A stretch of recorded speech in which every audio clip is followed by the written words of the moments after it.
Unacademy.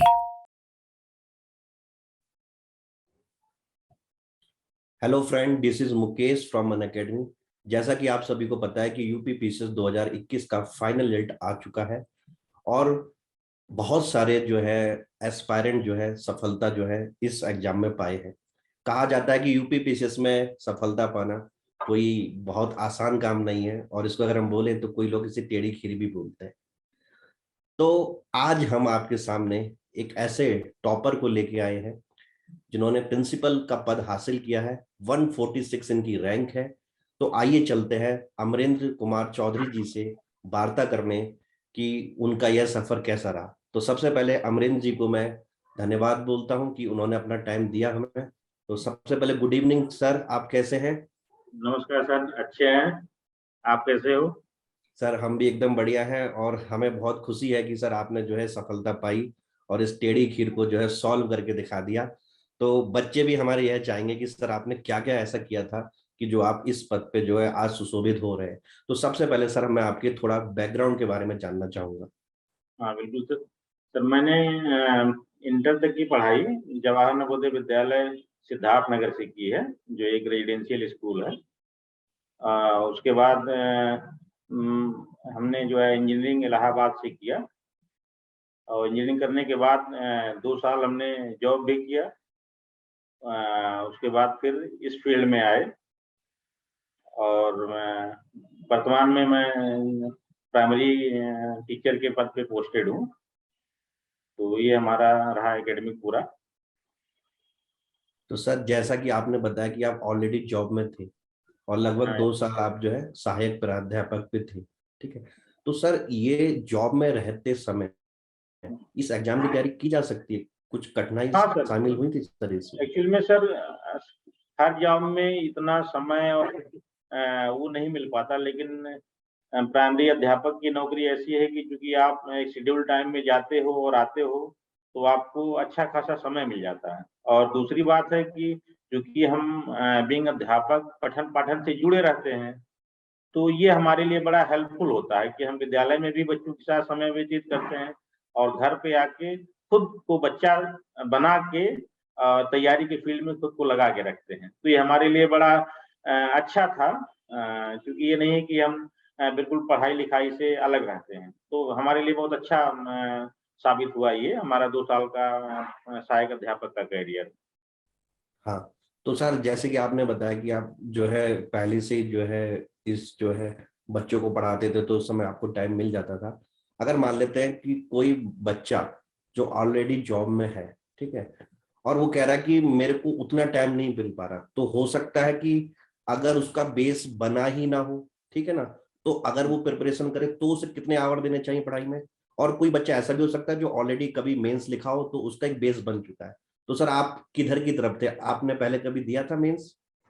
हाँ sir, मैंने first time mains 2013 PCS का लिखा था और वो फर्स्ट टाइम मेरा प्री निकला था और मैंने मेंस भी दिया था और सौभाग्यवश इंटरव्यू भी दिया था और दुर्भाग्यवश 1.23 मार्क्स से मेरा डिस्क्वालीफाई हो गया था।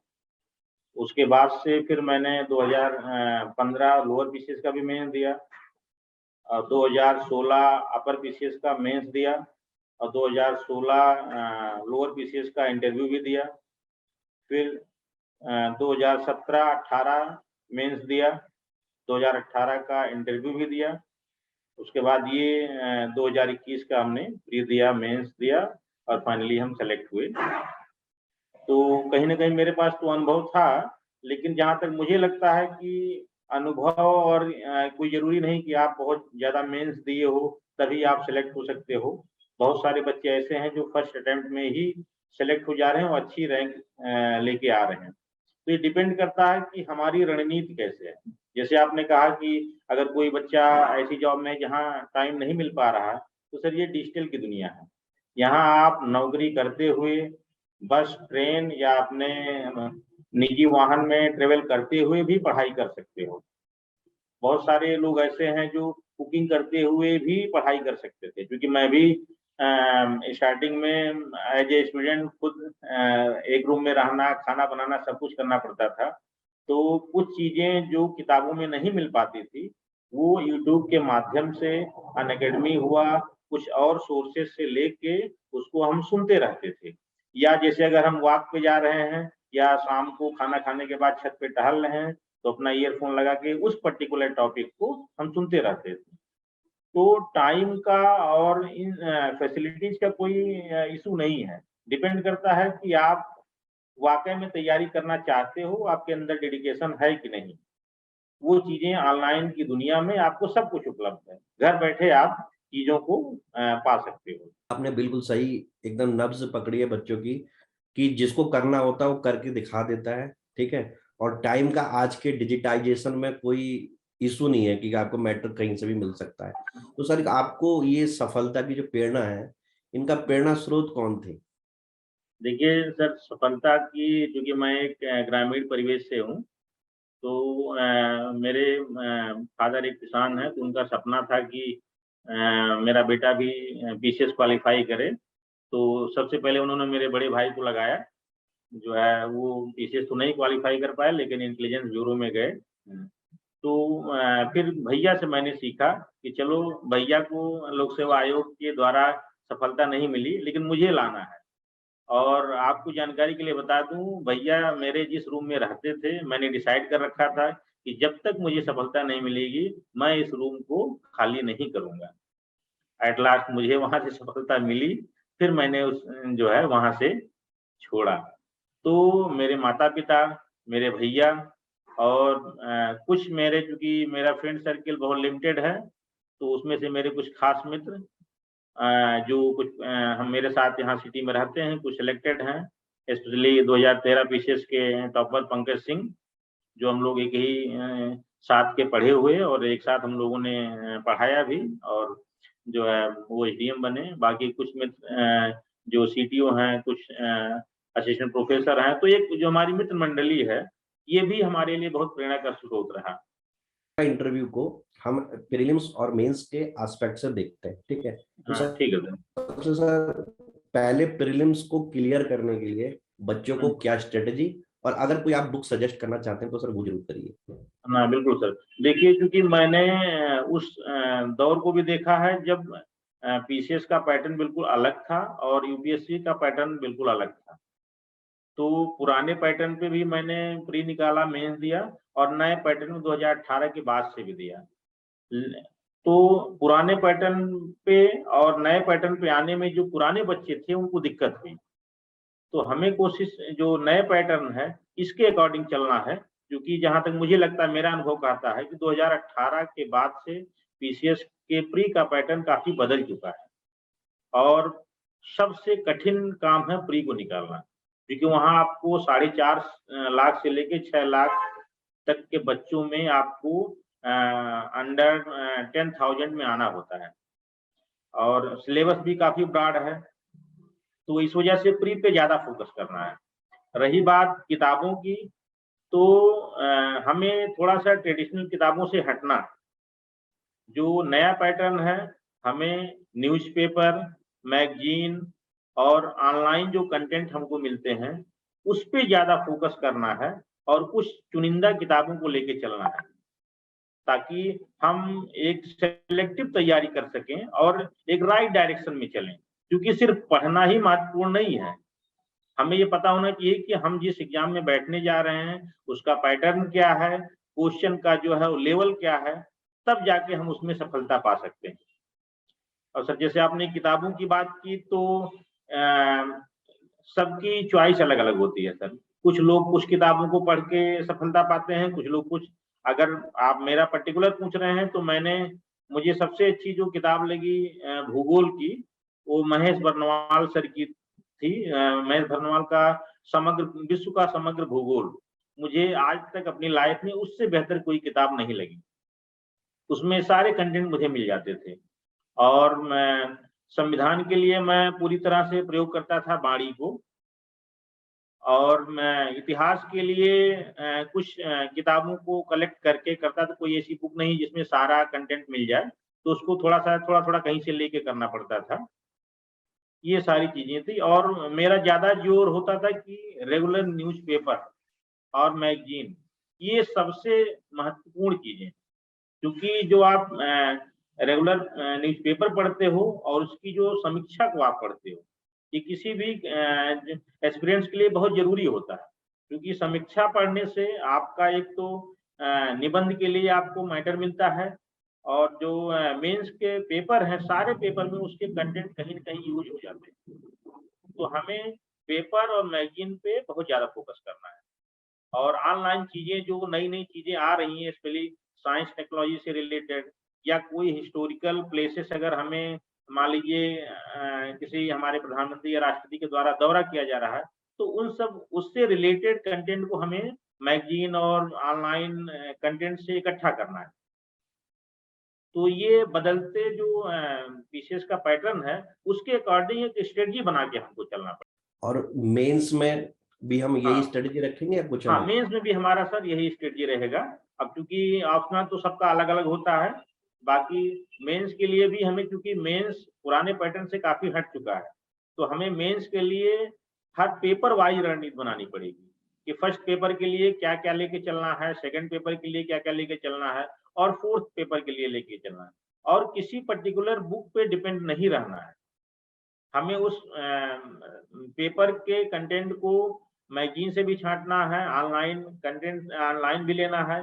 जो टॉपिक हमें कहीं अच्छा नहीं मिल रहा हो, यूट्यूब के माध्यम से या अनअकैडमी या किसी और चैनल के माध्यम से हम उन अच्छे कंटेंट को लेके अपना एक शॉर्ट नोट्स बना के रखना है। क्योंकि पेपर जो जीएस के 4 पेपर हैं, उसमें कोई गैप नहीं मिलता है। हमारे पास रिवीजन का मौका नहीं होता है। तो जब हम एक शॉर्ट नोट्स हर पेपर के लिए बना के रखेंगे, जो हम 2-3 घंटे में रिवीजन कर सकें, तब जाके हम अपनी स्ट्रेटजी को सही दिशा दे पाएँगे और सफलता पाने के करीब पहुँचेंगे। सर, वैकल्पिक विषय मेरे ख्याल से बहुत बड़ा एक तरह से डिसाइडिंग फैक्टर हाँ। होता है। आपका वैकल्पिक विषय क्या था और वैकल्पिक विषय चुनते समय क्या सावधानियां हमें रखनी चाहिए? देखिए सर, वैकल्पिक विषय अपनी चॉइस के अनुसार रखना चाहिए। मैं चूँकि इंजीनियरिंग बैकग्राउंड का था, तो मेरे लिए तो साइंस के सब्जेक्ट या इंजीनियरिंग के सब्जेक्ट रखना ज़्यादा आसान था। लेकिन मुझे जो मानविकी के सब्जेक्ट थे, क्योंकि उसमें इंटरेस्ट ज़्यादा था स्टार्टिंग से। तो हमने जब 18 से पहले जब 2 वैकल्पिक विषय होते थे, तो हमने सोशल वर्क और डिफेंस रखा था। वो इसलिए कि मैंने कहीं कोचिंग नहीं की थी वैकल्पिक विषय के लिए। तो वो दोनों सब्जेक्ट मेरे पर्सनल इंटरेस्ट के थे, इसलिए मैंने उसको रखा। और अभी इस बार हमने, क्योंकि 18 के बाद से दोनों सब्जेक्ट को खत्म कर दिया है यूपीपीसीएस ने, तो हमने समाजशास्त्र को रखा। अब समाजशास्त्र को सबका अपना-अपना इंटरेस्ट होता है।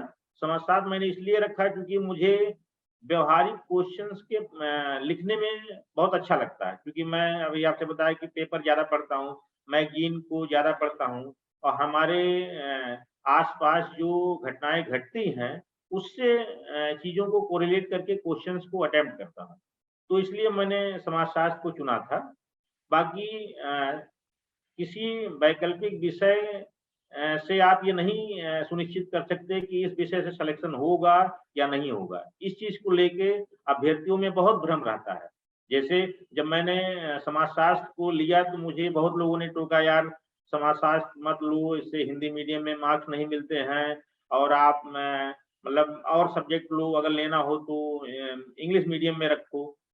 क्योंकि मुझे अपने आप पे भरोसा था कि जो व्यावहारिक क्वेश्चन्स होते हैं, उसमें मैं अच्छा प्रदर्शन करता हूँ। ये मेरा स्टार्टिंग से ही रहा था, जब मैं इंटर में पढ़ता था तब भी। तो मुझे पता था कि मैं अच्छा कर जाऊँगा, इसलिए मैंने किसी का सुना नहीं, क्योंकि मेरा अपना पर्सनल इंटरेस्ट था। इसीलिए मैंने इसको लिया, और मुझे अच्छे मार्क्स मिले होंगे तभी शायद मैं फाइनली सेलेक्ट हुआ। तो वैकल्पिक विषय के ऊपर अभ्यर्थी ना जाएँ। आप जो भी विषय लो, उसमें बेहतर कंटेंट इकट्ठा करो, रणनीति बना के उस पर्टिकुलर पेपर को सही दिशा में एक शॉर्ट नोट्स बनाने की कोशिश करो, जो आपके लिए एग्ज़ाम के दौरान काम आए। सर, आपने आंसर राइटिंग की थी और करी थी तो सर किस तरह से करते थे answer writing? Sir, answer writing तो मैं भी ये शब्द बहुत सुनता हूँ, लेकिन अगर मैं सच्चाई बताऊँ तो मैंने कभी आंसर राइटिंग नहीं की। और हालांकि करना चाहिए, शायद अगर आंसर राइटिंग मैं करता तो हो सकता मुझे इससे भी अच्छी पोस्ट मिल सकती थी। अब वो मेरी लापरवाही है क्या है, लेकिन आंसर राइटिंग की प्रैक्टिस करनी चाहिए। उससे होता क्या है कि जो विद इन टाइम आपकी जो लिखने की प्रैक्टिस होती है वो अच्छी हो जाती है। और मुझे चूँकि मैंने आंसर राइटिंग की प्रैक्टिस नहीं की थी, इसलिए कुछ क्वेश्चंस मेरे छूट जाते थे। इसका मुझे नुकसान हुआ और मैं इसके बारे में सोचता भी था कि मैं क्यों नहीं कर रहा हूँ। लेकिन मेरा सुझाव रहेगा अभ्यर्थियों को कि आप आंसर राइटिंग की प्रैक्टिस ज़रूर करें। उससे क्या होता है, एक आपका अच्छा अभ्यास होता है और विद इन टाइम आप सारे क्वेश्चंस अटेम्प्ट करने की एक क्षमता आप में डेवलप हो जाती है। क्योंकि अगर आपका 1 से 2 क्वेश्चन भी छूटता है, तो समझ लो आप या तो सिलेक्शन से बाहर हो सकते हो या हो सकता है कि आप अच्छी पोस्ट पाने से पीछे छूट जाते हो। तो आंसर राइटिंग बहुत ही महत्वपूर्ण है, हर बच्चे को। और आजकल तो कोई ज़रूरी नहीं कि आप किसी कोचिंग में जाओ, आप ऑनलाइन किसी भी आप अनअकैडमी से जुड़ जाओ, कैसे भी जुड़ जाओ, आपको टेस्ट सीरीज़ प्रोवाइड किए जा रहे हैं। आप उसमें आंसर राइटिंग की प्रैक्टिस कर सकते हो। उससे क्या होता है, आपका आकलन होता है। भई आप आंसर राइटिंग करोगे, वो पर्टिकुलर टीचर उसको चेक करेगा, आपकी कमियों को बताएगा, आप उसको सुधार करोगे, तो उससे आप में काफ़ी फ्लुएंसी आती है क्वेश्चन को अटेम्प्ट करने में। तो मुझे लगता है कि आंसर राइटिंग सबको करनी चाहिए। आपने शुरू में बताया कि जो है आप ग्रामीण परिवेश से आए, ठीक है, और वहीं से हाँ, आपने सोचा था कि यार मैं तो अपने घर वालों को ये क्या करूँगा, दिखाऊंगा कि यूपी पीसीएस को मैं क्रैक करूँगा। आपने कर भी लिया। अगर आज आज हम भारत में देखें तो ज़्यादातर जनसंख्या जो है ग्रामीण ही है।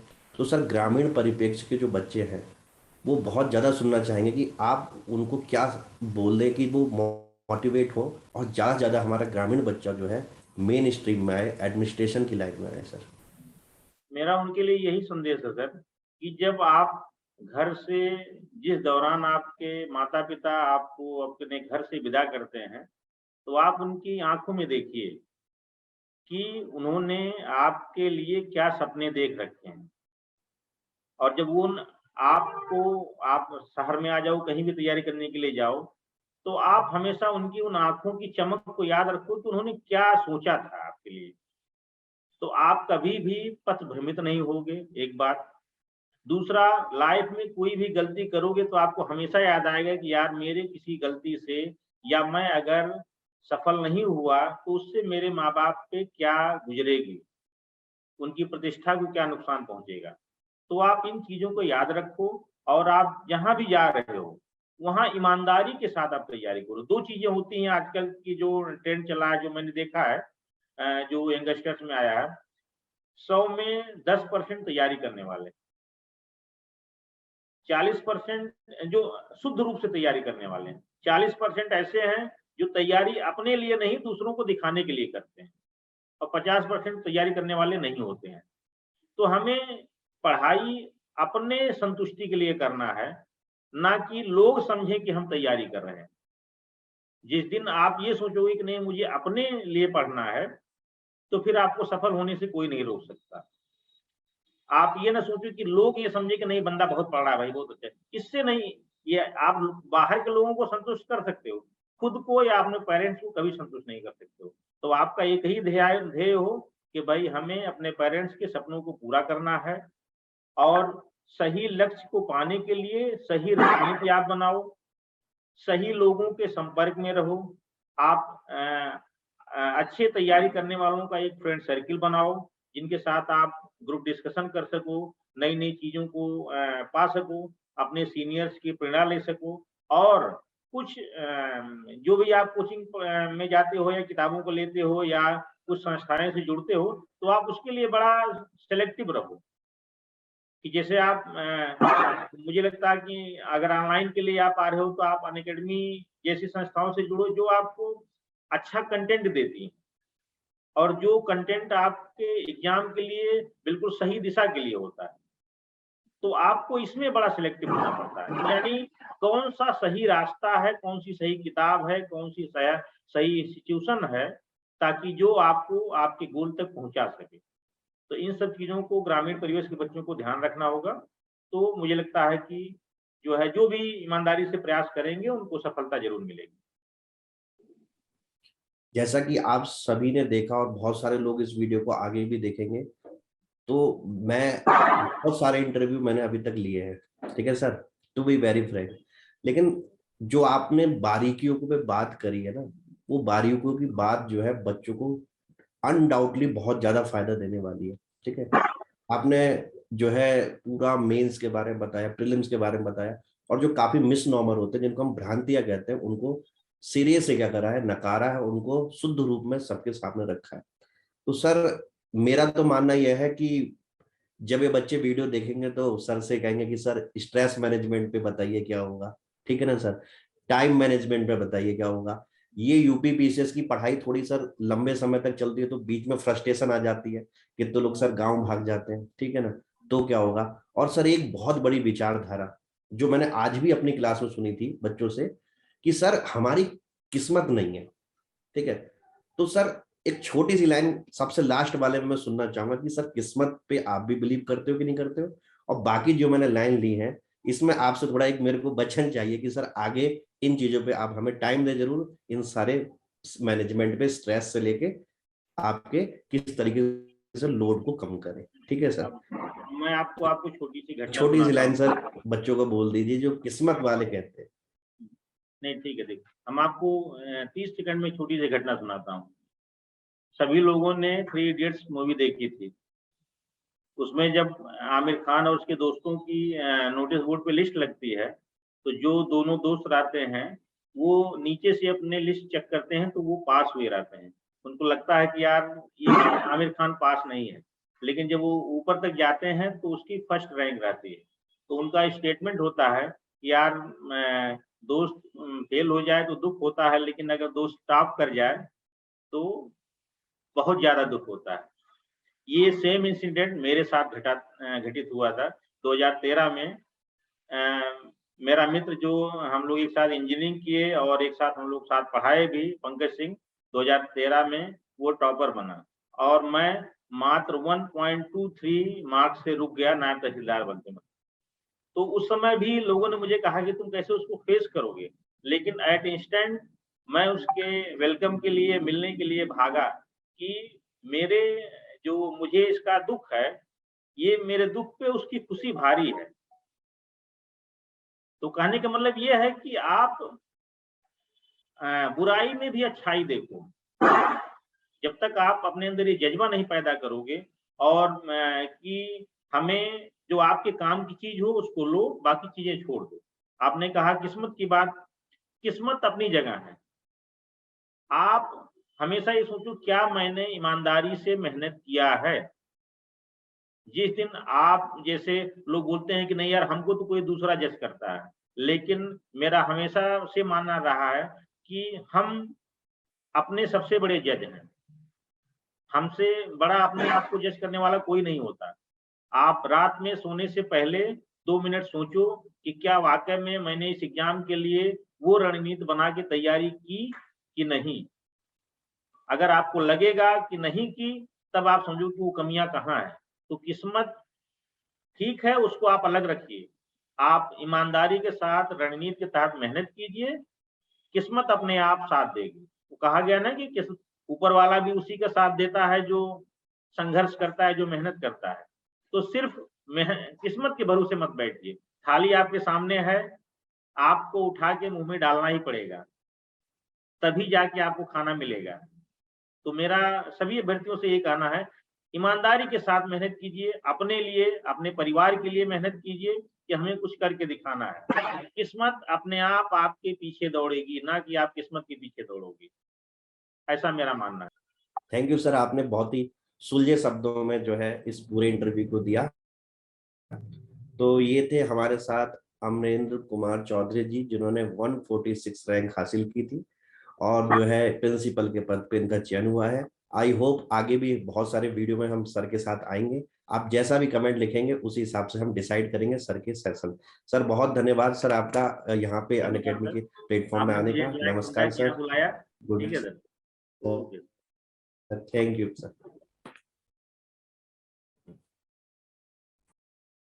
Unacademy. Let's crack it.